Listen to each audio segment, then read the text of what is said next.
Can you hear the talker in your head? It doubts, compares, and worries non-stop. We talk about that voice here. I'm Aleks U. Welcome to Mind Drive. Hello, Schyler. Oh, I've been excited and looking forward to this conversation. I have Schyler Edmondson with me today.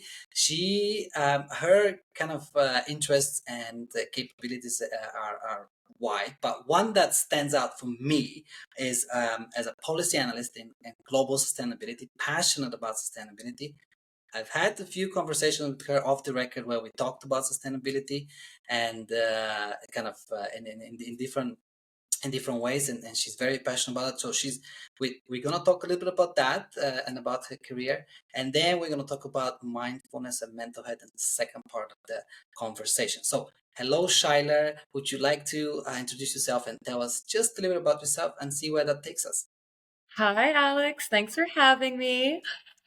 Yes, so that was a great introduction. My name is Schyler. I am a born and raised Squamish and Vancouverite. So I grew up in the nature. All my activities are kind of either related to sports or the environment. And I knew from a very young age that was going to be a passion I'd like to carry on in my career. So I did a bunch of schooling and ended up as a policy professional with a specialization within climate change mitigation and sustainable program management. I've worked for organizations like the Government of Canada, the United Nations, energy companies, etc. And it's a really fulfilling career, but it definitely has its challenges. Climate change, as we're probably going to get into here, is affecting a lot of people's mental health around the world, either because it is disproportionately impacting their daily lives. Maybe they're worried about the future. Science is showing that it's impacting people's decisions on whether or not to start a family. So, as someone who knows a lot about the global realities of what's happening with climate change, I can personally say that some days I feel very dark and depressed about the realities of it. Other days I feel extremely optimistic and hopeful. So every day is a little different. Fair enough. Outside of work. And then, when I'm not trying to solve climate change, I am usually doing either hiking, skiing, fitness, tennis. I like to dance, Very active. creative, very active, any kind of sport, you name it. That's usually my go-to. Yeah. Oh, thank you. I'm writing down because it's giving me quite a few kind of nuggets and I can pick on and questions. But yes, it has affected me as far as you said. It's in fact impacting people whether or not creating a family and having children. It has impacted me, I know, because if we were in a better place, environmentally speaking, as a species, I guess, on this planet, I would have had more kids because this was my dream to have a big family growing up, right? But like you said, and that's reality for many people. Um, when you look at the world and what the impact, the footprint that we're living, one comes to think, okay, well, do I want to keep creating kids if that's the impact that we're having on the earth? Is that what you were referring to when you said people are it's impacting people's decisions on family? I do believe that's a component of it. So, if you are thinking about what has been coined as your own carbon footprint, and we can get into why I don't actually like that term very much, but yeah, people are considering that. One of the greatest environmental impacts that you'll ever have on this planet is creating another human. So essentially doubling your environmental Mm-hmm. impact.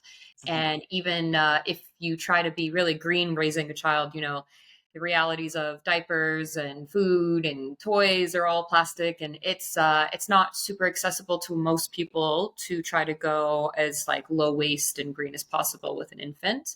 But I think another flip side of that is we're living in really unprecedented times with global affairs, whether that is just really uncertain policy decisions happening through like neighbor countries, like we see in the States and around the world, and or the changes in climate and what that might mean to our food infrastructures and weather patterns, and insurance brackets are being changed, and we're leading an AI now is displacing people, and There's a lot of concern, I think, around our generation right now with what's the world even going to look like in 10, 15 years from now, True, true. I So, cannot agree with you more. yeah. So, in my personal opinion, that's actually what scares me the most about family planning. And I Mhm. think that is a lot of people's initial thought is what kind of world would I even bring a child into at this point? So, It is. It's realistic, and I'm gonna have to. I'm already facing this with diapers. You mentioned the word diapers. We are gonna try to do the ones that are reusable. Of course, that's kind of the effort I think a lot of young parents are doing. But mhm. the reality of the matter is that you are gonna use the ones that are not Of every course. once in a while, for sure. At Mhm. least when you're not in home. And then you said impact. Is that the better word instead of footprint? Is that the kind of the word that you like? So I'm not sure if you're familiar with this, but the term carbon footprint was actually created by large oil corporations, I believe in the late 70s, maybe the 80s, as a I didn't means know that. to offset the attention on themselves and put the climate crisis pressure on the individual rather than themselves. So they Oh, coined this term. They introduced, carbon footprint metrics. So everyone's now concerned, like, oh my gosh, should I drive a bike, and how much am I recycling, and I should never use a plastic straw. And so now we're all kind of focusing on our own individual. impacts, Ah, whereas it's deviated from the root cause, which of course at the end of the day is going to be big oil, unsustainable resource management, the plastics industry, true. large industrial manufacturing. And we're not looking at their carbon footprint, we're looking at our own. And so I like How to keep it. smart. How Yeah, smart of absolutely. them. I Yeah, mean, they're running the best, what do you call, marketing campaigns for themselves yeah. in Uh, history. So, and they've got these big companies that are hired for that. This is not like on a whim. Like this is strategic, right? And plan. really, yeah. I So, did not know that. I'm learning because you're right. When I say carbon footprint, and maybe it's the word food, like footprint, but it yeah, makes me think about me, like yeah, like as a exactly. human, Yeah. right? Yeah, your own personal impact. And it's not to say that that's not like an admirable, extremely important thing to be considering. I think that if everyone on this planet were a little bit more conscientious of how we interact with and live off natural resources in the land, we'd have a much healthier, happier global society. But in large part, at the end of the day, like, we should be a little more gracious with ourselves, because you could be doing everything possible to eliminate waste and pollution, and it's still going to have a very minute overall impact on climate change, as Hmm. if we, had some of the Individual. bigger actors actually make meaningful Yeah. change in that space. So, This is good. But if I ask you, if we had to make one choice, let's say as an individual mhm. and maybe all of us on this planet, if this was possible and if we had to make one choice, just one choice to do something different in the Mm, name of sustainability, mhm. what would be that choice that would have the biggest impact? So the science shows that education, specifically for women, because women are woefully undereducated in comparison to men on a global scale in many countries, they don't have access to education. When you educate and allow people to have access to education, then they can make better choices for themselves. A lot of that is tied into family planning. The more education and awareness women have around birth control methods and other aspects in terms of having children, the more likely they are to utilize those. And you can reduce the amount of children that are being born in like environments that maybe are not a woman's preferred situation at that time in her life. So, that does have a direct impact on population control. But overall, some of the studies are saying that educating people is actually the most important thing you can possibly do. And I know that's very broad, but what Mhm. might work for me in my circumstance might not be the right change or lifestyle change for someone in a completely different, True. or even my neighbor. True. So I think if we educate ourselves and learn what we can do, that's a big part. That's a big part. Yeah. Okay, I like that because I think I read somewhere they said once education enters, two things go, and I'm just quoting here. I can't remember who said it, but they said two things go away from a country: religion and junk food. And with that line of thinking, and when you educate people, they make the better choice, right, the correct choice, it's Mhm. much highly likely. Mhm. But I've also read that and or heard that if we were to become, if we eat either less meat or no meat, they were saying 27% of the global pollution, and I might be wrong on some of those numbers, but comes from raising cattle or maybe all animals, and then that if that equates the entire transportation system in the world, including trains, planes, and cars. So they were arguing that actually raising cattle, probably, and pigs, etc., was actually the single biggest pollution. So maybe if we ate less meat, I don't know. I'm just kind of, because I'm vegetarian myself. Mhm. Mhm. Yeah, I definitely was motivated to go vegan, vegetarian for many years of my life. This was a huge part of it. I'm not currently practicing that diet, but yeah, I don't know the exact numbers myself off the top of my head, but I do know that industrialized agriculture of the meat industry is a significant contributor to methane and GHGs.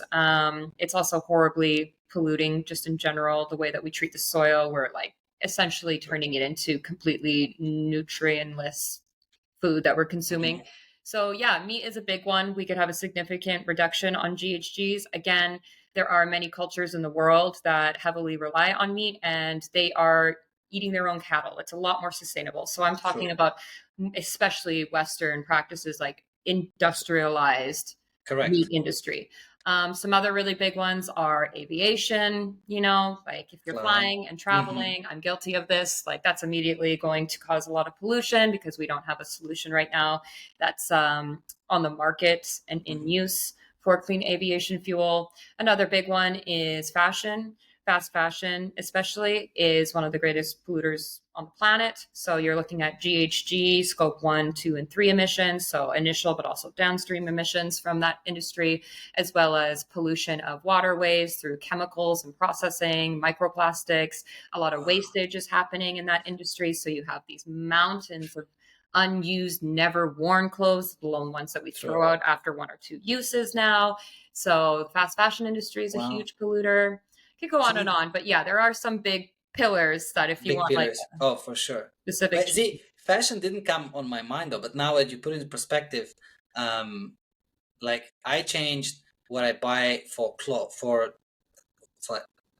I guess men is a little bit easier. Maybe I don't know, but that's kind of the standard, anyways. Like I Mm. buy white and black t-shirts. It wasn't because of that.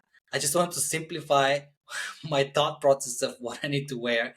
So I went into clean white t-shirts or black t-shirts that are pretty much the same, and I don't have to think about what I'm going to wear. So maybe I've made a small contribution that way. And when Hmm. you say GAG, and pardon my ignorance, what does that stand for? So Maybe for the that's listeners. greenhouse gases. Okay. There's a variety of different greenhouse gases, but essentially it's the biggest contributor. So, like CO2 and its equivalent, trees and things like that, and our ocean, like these are naturally absorbing CO2 and GHG emissions. But the anthropogenic, so the human caused emissions since the post industrial revolution, so over the last few hundred years, has been at such an exponential rate that the planet can't balance it out naturally anymore. And that trapped gas within our atmosphere is what's causing the warming of the planet. And the planet is actually extremely delicate in the sense of a small change in our atmospheric temperature has a catastrophic and cyclical chain reaction to what happens here on Earth.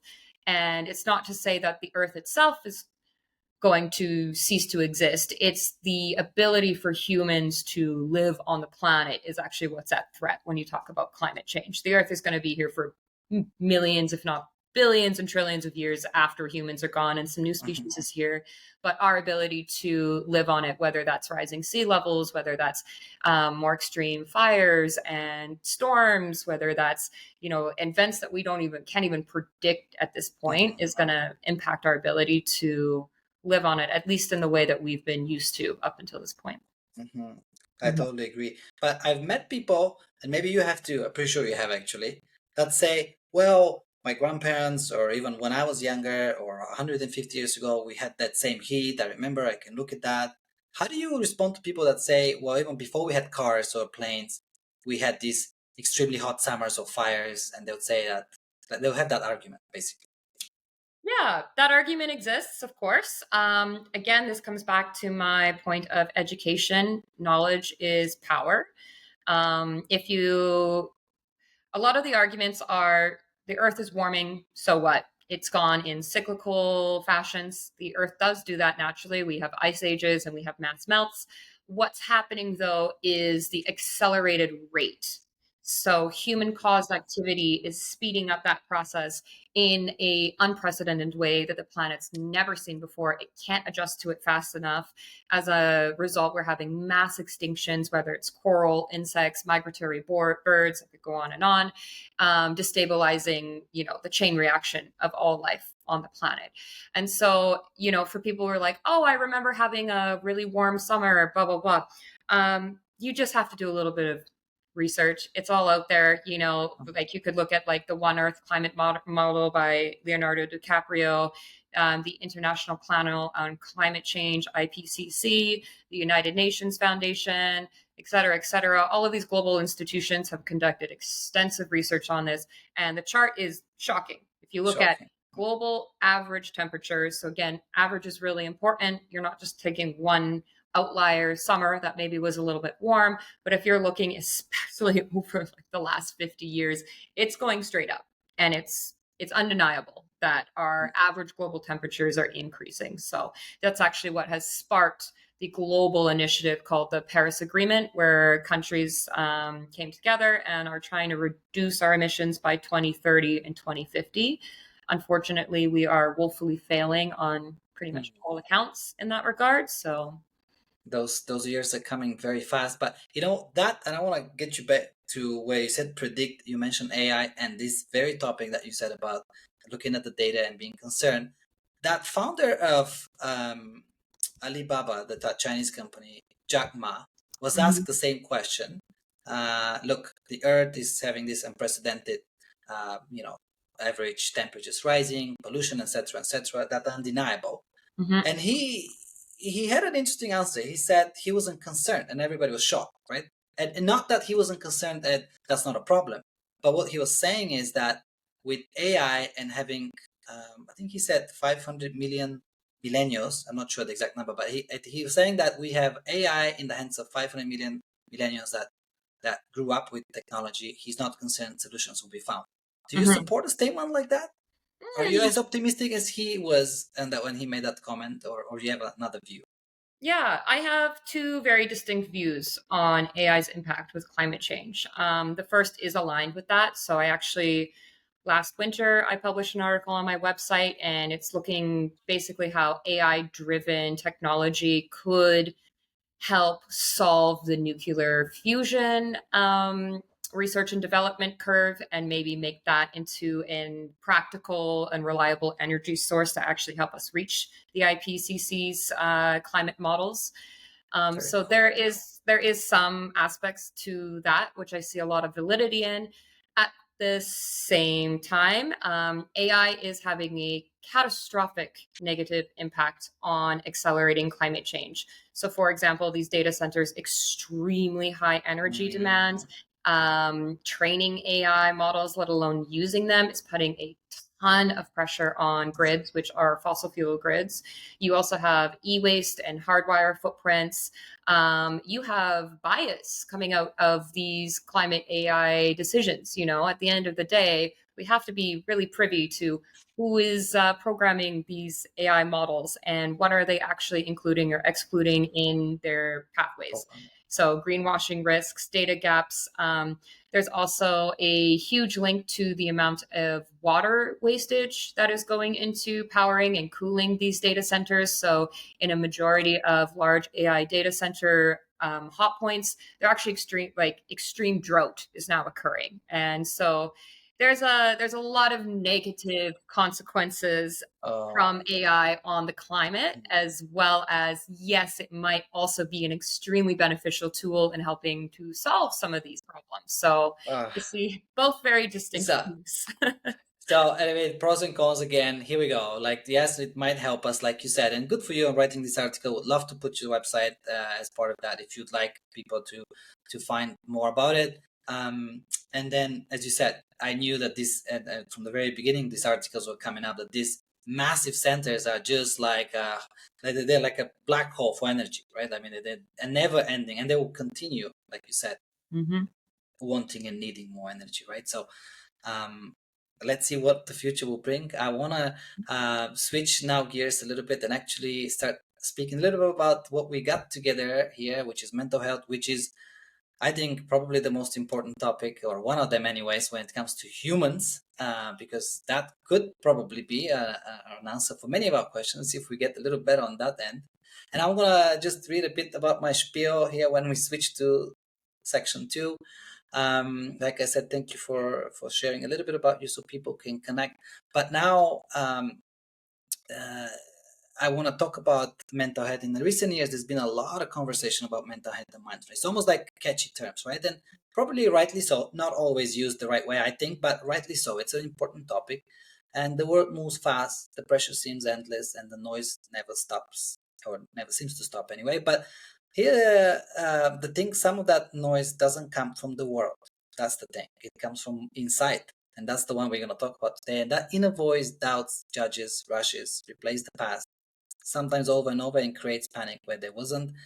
And it's a voice that most of us know, not everybody names. I have taken the liberty to name it the talker, at least in my shows. And this is what I want to talk about next. And I'm going to start with a very simple question in my mind anyways, is Schyler, when I say the talker in your mind, what comes to mind for you?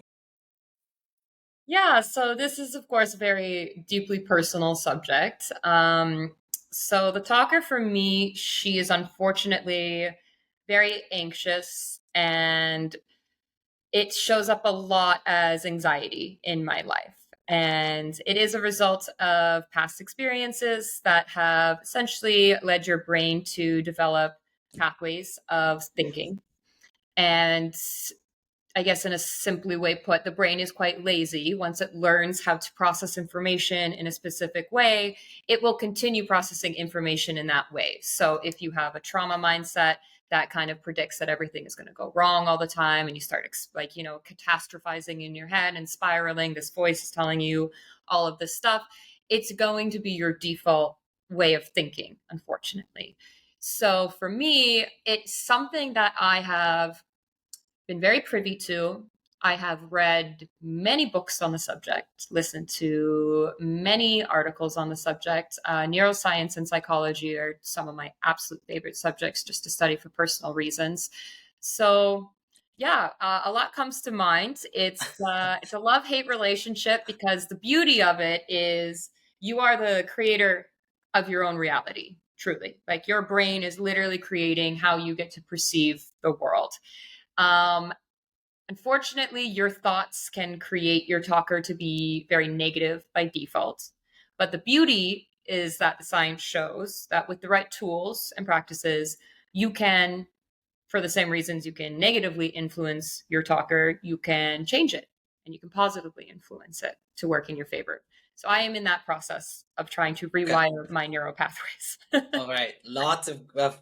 great things you shared. First of all, thanks for sharing. It is a very personal thing. It's actually the most personal thing because it's the voice that you spend time, and only you can hear the voice. Well, in some cases it becomes loud and people speak it out loud, and that's a different story than at that point. But you said I'm at the stage where, like as you said, you can work on it, right? Have you been successful, or what has been successful? Do you think it's actually possible to work on it, or dropping it altogether is the solution? Um, I don't think you can ever just possibly drop it, because like it's quite literally like ingrained in you. So it's like your neuroplasticity. Um, so I have found the most useful research is actually like Dr. Caroline Leaf. She's Okay. a practicing neuroscientist, and she's created what she has coined the neurocycle. And essentially, it's a 63-day process that rewires your thought patterns to improve mental resilience and manage your emotional reactions. And essentially, you are trying to change your neuroplastic plasticity through repetition by deconstructing and identifying toxic thought patterns, reconstructing them, and then creating a new automated response for enforcing new thought Wow. movements. Okay. Yeah. That sounds like it takes, okay, but here's the catch that I have seen working with people like myself. You Mm-hmm. need to be conscious about that. You need to know that you can change and want to change. And you need to also know that you're not that voice. Am I correct in thinking that? Like, in order for you to attempt this change, you kind of see that this has to happen. Like, you want to know, want it. No? Yeah, absolutely. And a lot of the science shows like the first step in any of this work is to ideally ground yourself. So, maybe like a 10-second breathing pause kind of thing. But step one is always gather awareness. Mm-hmm. And, Tara Brach has a wonderful piece on this. Jay Shetty always talks about this. It's really recognizing that there is a separation between your brain and your thoughts, who you are as a person, and your conscious habits, essentially. So, step one of the neurocycle is actually self regulation and grounding by asking yourself awareness questions like, what emotions am I feeling? Mm-hmm. Where in my body am I feeling that? Is my stomach tight? Am I sweating? Or my shoulders tense? What behaviors or actions do I want to do? Do I want to withdraw? Do I want to argue? Do I, want to like go hide somewhere? And then understanding what perspective this is having. So how am I viewing myself as a result of this thought that's not me? Mm-hmm. Am I feeling doubtful? Am I Mm-hmm. expecting failure? And am I planning for the worst? And so really understanding to be compassionate towards yourself, to not judge the thoughts, but to observe them is step one in many of these processes. And I cannot agree more. You said compassionate, step one, maybe breathe, observe. And have you been successful in this yourself as daily basis, or how is that working out for you, if you don't mind? Yeah, so the science shows with the neurocycling that if you do it for a full 63 days, her clients have been able to reduce their depression and anxiety by 80%, which is Wow, incredible. that's incredible. Um, it's incredible. I would be thrilled if that. So I am in the process of this 63-day process myself.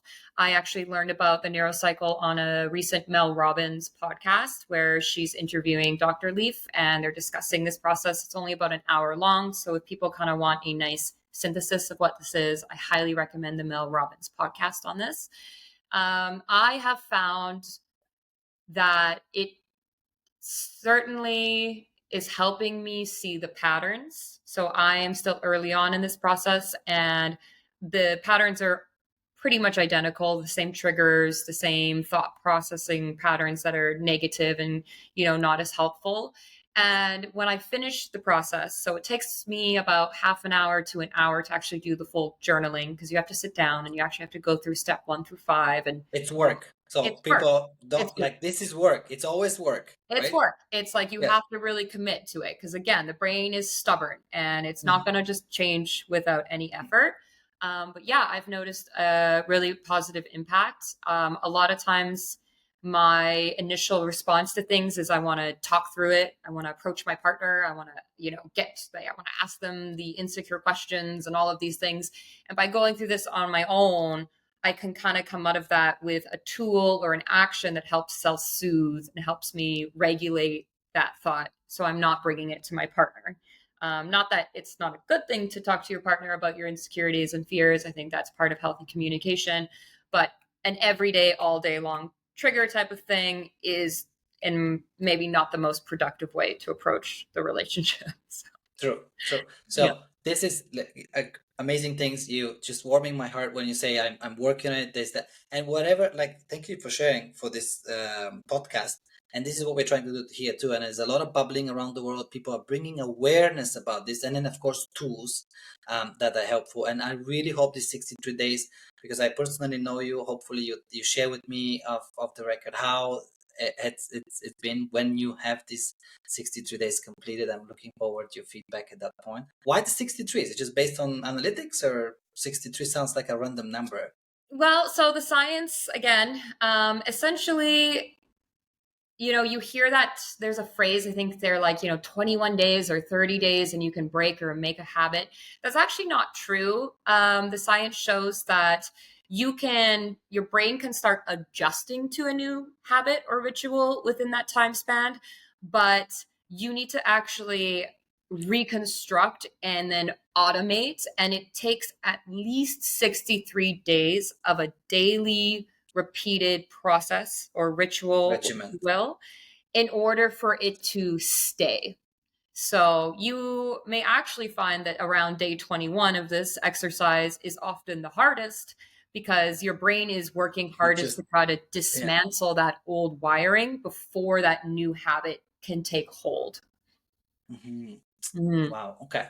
Well, as I said, I'd be very curious to see your progress, and I really wish you best of luck because, Thank like you said, you. 80% reduction in anxiety or stress or whatever it might be. That's a Mhm. life changing. That's That's not a tech, changing. Yeah. right? It's like, Yeah.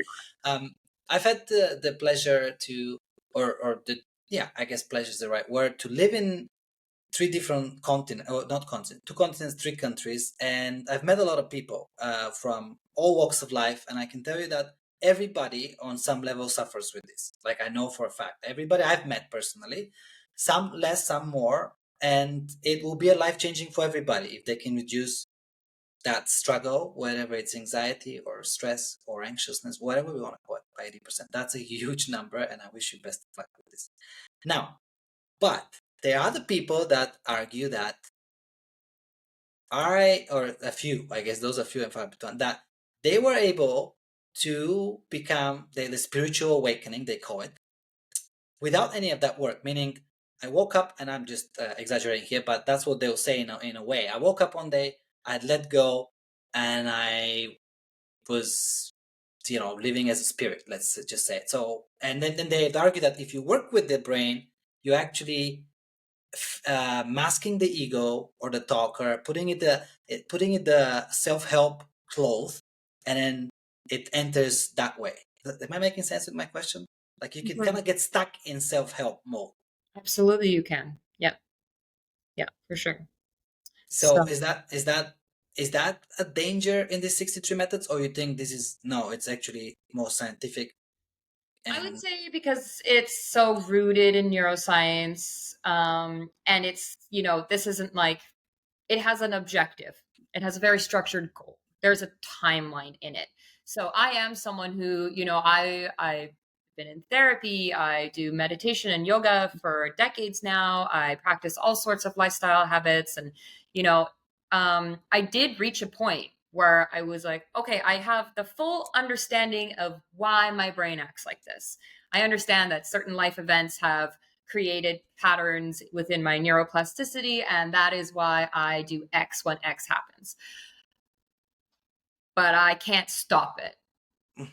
I just, I know it's that happening. I yes, you're recognize recognizing it. it, you're seeing the right. I have all the information I need to understand, and I could analyze it to death, but I'm not changing it. And so I think something like a structured process rooted in science, like a 63-day neurocycle, is certainly worth trying.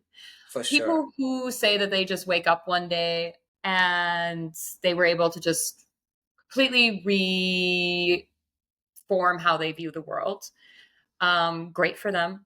That's amazing. I don't think that that's the norm. I think Mhm. that might be either these people maybe weren't coming from very traumatic experiences that have impacted how they're viewing the world.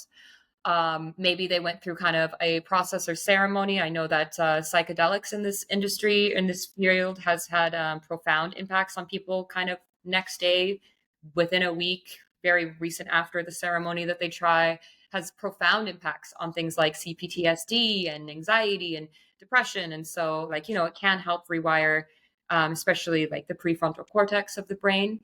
And then there is a lot to be said about considering the fact that men and women are completely different species when it comes to brain and cognitive. True. So, the Almond Clinic, for example, they have done thousands of scans of brains over the last decade. And one finding that they consistently show is how different a man's and a woman's brains are. Women's brains, for example, have significantly more gray matter, and that allows for women to multitask in different ways. Women's brains are also far more functioning on the front side. So the prefrontal cortex is significantly higher in functioning, which is responsible for emotions. And Emotions. it's Correct. why women are far more likely to be anxious and depressed than men. But also, that side of the brain is responsible for forethought. And they feel that, it has a direct relation to men are 14 times more likely to be in prison because they commit more crimes, because they're not thinking about what their actions may have. Now, don't get me wrong, testosterone obviously has a play in this, and et cetera, but women have a lot of testosterone too. And women do have fluctuating hormonal cycles that can impact them. But our brains are so different. So it would be interesting to know of people who just woke up with an epiphany to view the world differently, their demographic, maybe they did some kind of exercise. So I definitely, I'm not sure if that's the majority of people would have success with just It is changing. Yeah. No, you're totally right. I mean, the one that came to mind, and I might not be quoting the exact truth, I guess, is what has come to me. When I speak about Eckhart Tolle, or even if we go back to Buddha and Jesus, when they talk about this awakening moment, it almost happens like a band-aid. So the Mhm. process up to it, it might have been severe suffering, suicidal, close to suicidal, or whatever these horrible moments up to that moment. But that moment of change seems to be instantaneous, which is really interesting. Like, it Mhm. doesn't feel it's well, I mean, what they are sharing, it doesn't feel like it was the brain was rewiring and rewiring and rewiring and then kind of rewired. It almost feels like somehow it was rewiring, and then just it's rewired. It's like, Mhm.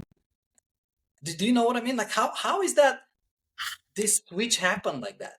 Yeah, I guess it's just like the aha moment. And maybe, yeah, like you're saying, maybe it is a gradual process leading up to it, but there must be a turning point at some point. There, Hmm. with any of this, whether you're doing a neurocycle 63-day process or, any kind of process that you're trying to use, ideally, I hope everyone who's working on this finds a moment where they just wake up and they're like, and maybe they notice it right away.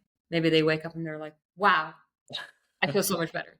Maybe they're kind of journaling and retroactively looking at their week and they're like, you know what? I didn't have any anxiety spirals this week, and then that's their aha moment, realizing how far they've come. So I think it's different for everyone. I hope to experience it myself. That'd be lovely.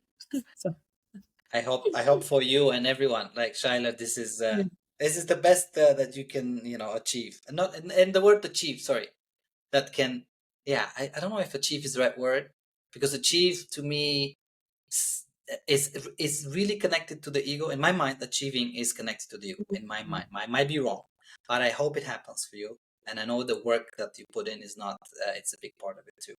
You said men and women. I have so many questions I want to ask. I mean, I'm writing men and women. Are women more likely to wake up, spiritually speaking, than based on what you told me, that the brains are different? what do you mean? Are women more likely to have spiritual connections or? Awakening, like Mm. what we've been saying, to realize, kind of the talker isn't them, and Mm. you know drop it, or improve that relationship if you wish. Oh man, what a question. So I think inherently because women are processing more emotional aspects because again, back to the prefrontal cortex activity, it's just inherently part of how women's brains function. That it is a two-pronged thing. We feel more deeply, we process multiple emotions all at the same time. But as a result of that, we overthink. I would guarantee you that Mm-hmm. women have a much more active thinker than men do on average. Therefore, they're more susceptible to anxiety, depression, these kind of mental health issues.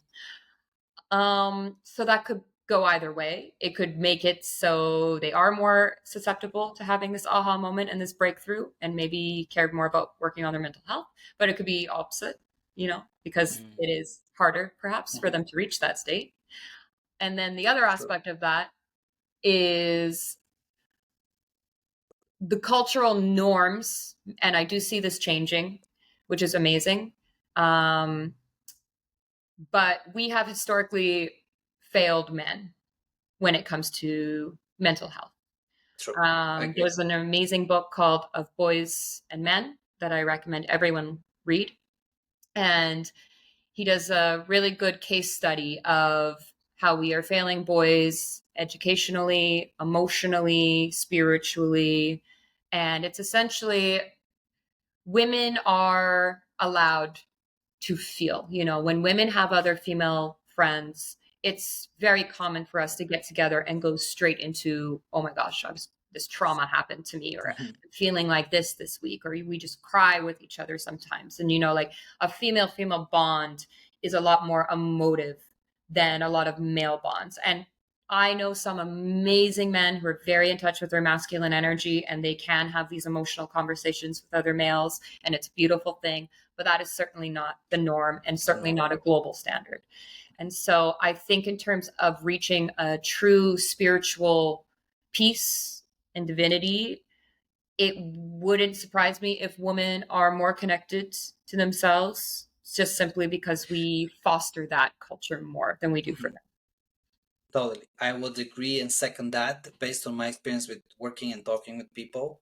Women are more likely to be in tune or in touch with that inner talker and the feelings and the emotions. Um, I can tell you, growing up as a boy, because you said we are failing boys and still do. The only feeling I knew and I could tell was when I was hungry. That's kind of Mm, the only feeling I could tell you. Like the feelings is not a conversation we had as boys. It's not something was promoted. It's not something that we grew up with talking about feelings or emotions. It wasn't, right. So it was mm, a self-discovery path for me, and I'm assuming these men that you're referring that are connected to their emotions. It's probably a self-discovery journey to get there, mm, right. mhm, mhm, um and but you know, my experience also says that the talkers are different, even for men who are in touch and they can and that they recognize that there's work to be done there. The talker presents differently for men mm, and women, my experience, right. um I think it's more emotional and deeper with women based on what I've seen, and then with men it can be more aggressive, competitive, mm, um harsh, like very harsh. So it does express in different ways. But as far as whether women or men are more likely to come out of that, I mhm, don't know what the verdict is, because some of the spiritual leaders, a lot of them are men. I don't know mm. why that is.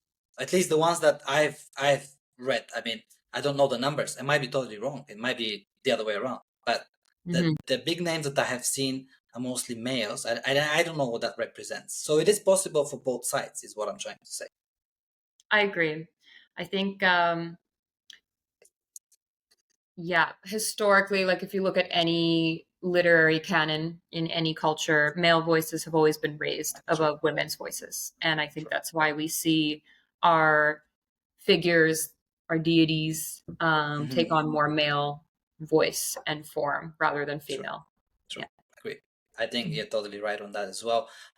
Speaking about past, from the very, like, I mean, as far as we have history, um, all of these, let's call them teachers, for the lack of a better word in my mind right now, whether as again, whether it was Buddha all the way to, if we take Eckhart Tolle as an example of a spiritual teacher today, they all point to one thing, in different words maybe, but they all point to one thing, and that's presence. They're not hiding about it, or at least they're not sugarcoating it. They point to, and they almost with a giggle, that the solution is always easy, Hmm. or for when you discover that that's the solution. And they talk about, what does that mean? Like, what is presence? Are we not present? Am I not present right now? Why am I not awake if I'm present right Mm. So, in my understanding from the Buddhist philosophy, presence is essentially the brain is always in one of three states. now? Hmm. It's either looking forward, so women especially, forward thinking, planning, anxiety, fear, you know, all of Hmm. these kind of things, like what's going to happen tomorrow, what am I going to eat, blah blah blah blah blah. Or we're ruminating on the past. What happened? Why did they say that? You know, I wish I handled that differently. I'm fond of this memory, et cetera, et cetera. It's extraordinarily rare for the brain to be settled in the actual present moment, not thinking about what you're going to say next, not thinking about, you know, an errand you're doing later, not trying to remember something you learned from a podcast you heard a few weeks ago or something like that, genuinely resting in the moment. Hmm. And that Hmm. is that is actually a large part of what meditation is trying to achieve, is stillness of the mind in the present moment. So it's really hard. It's not what our brains are accustomed to No, doing. no. Which Yeah. begs the next question. From an evolutionary point of view, obviously this talker evolved somehow. I don't at some point, whether we're talking about however many years ago, I don't think the talker was with that strength and that intensity that we have it nowadays.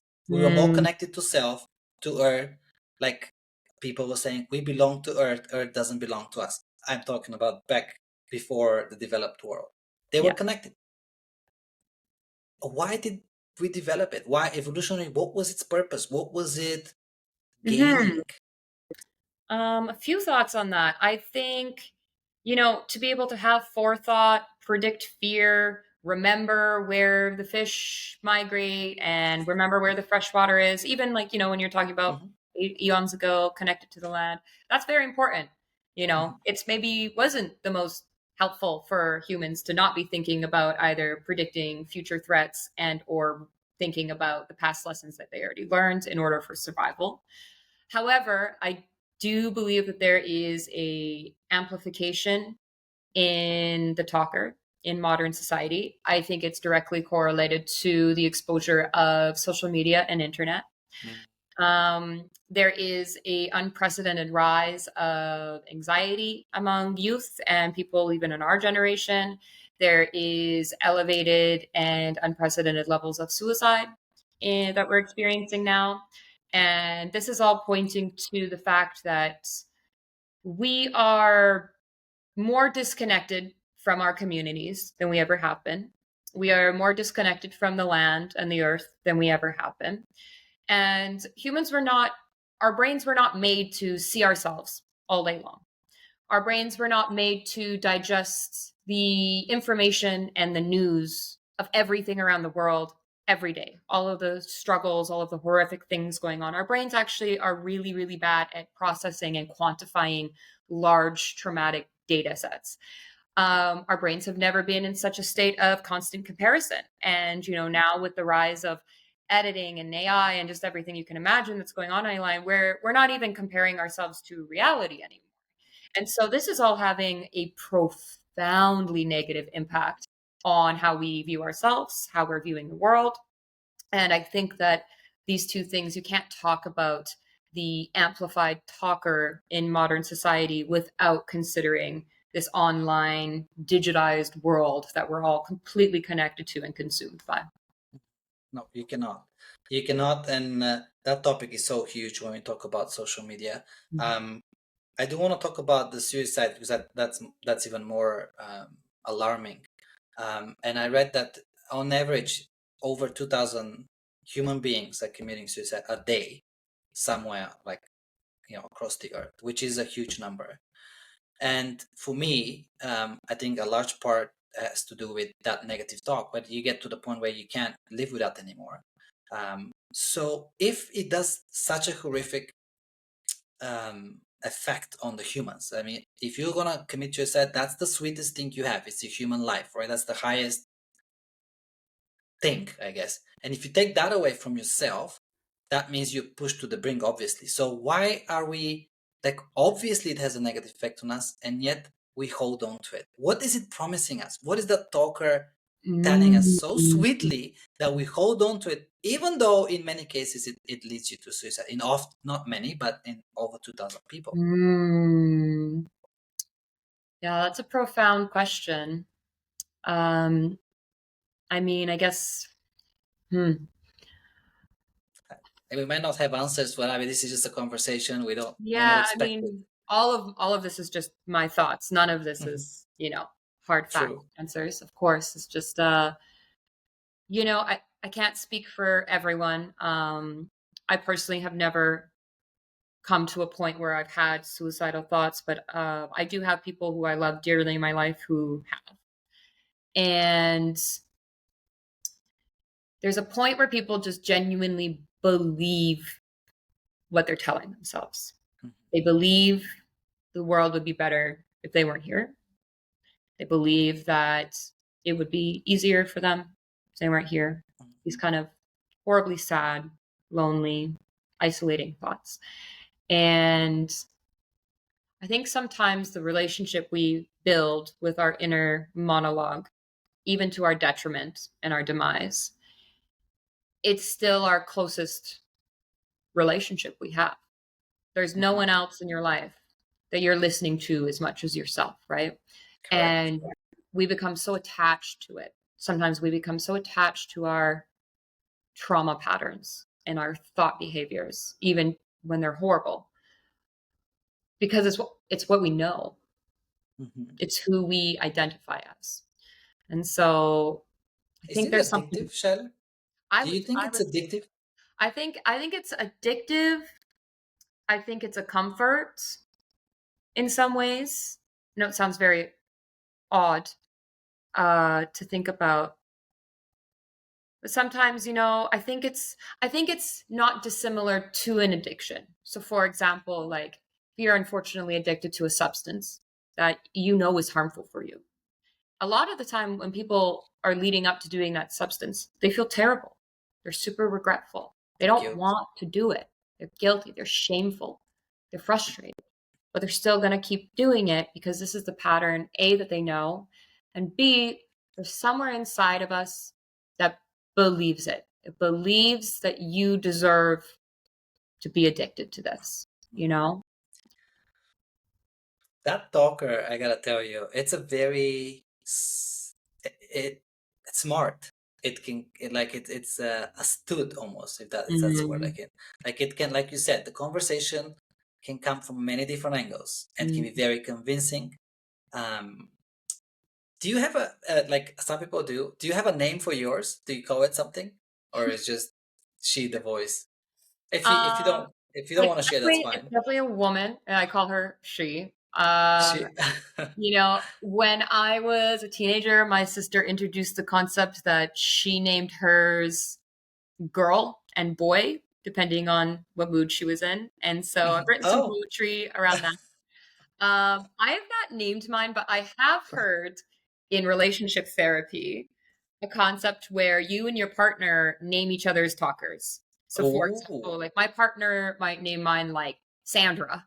Okay. And so every time I'm like going down an anxiety spiral, say my partner comes home a little bit later from work than he was supposed to.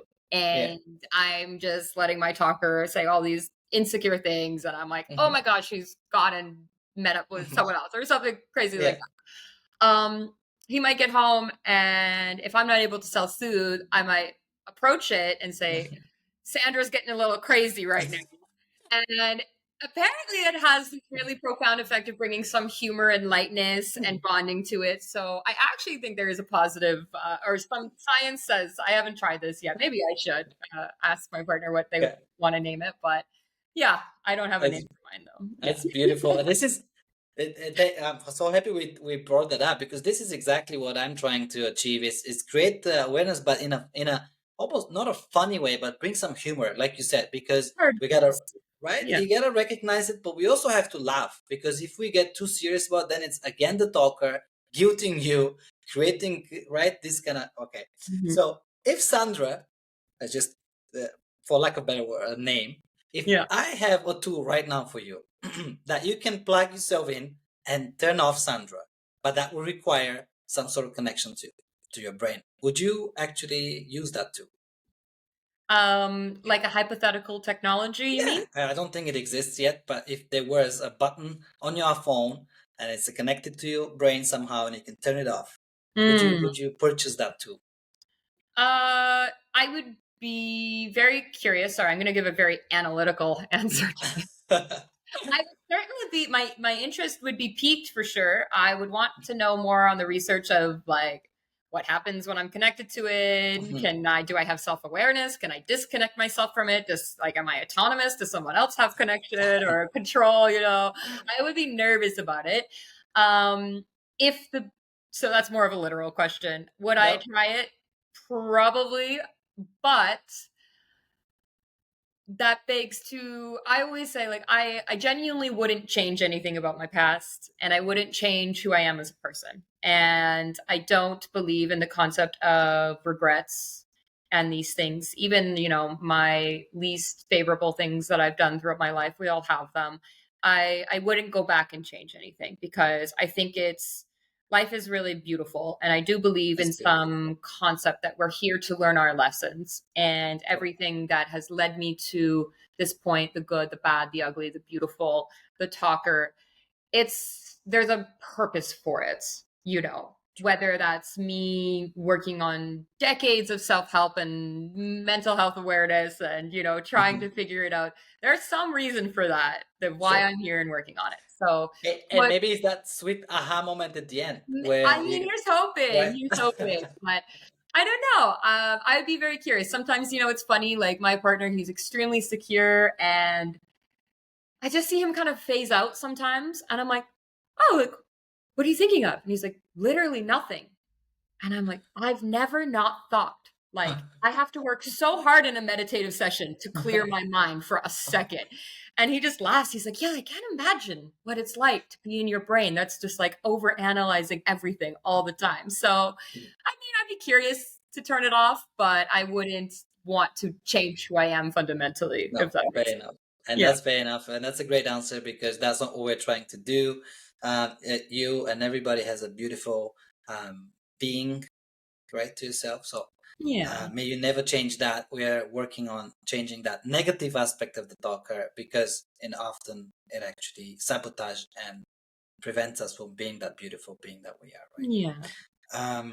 So I probably asked only 10% of the questions that I didn't have anything prepared, but that came through this conversation because I think it was a wonderful conversation.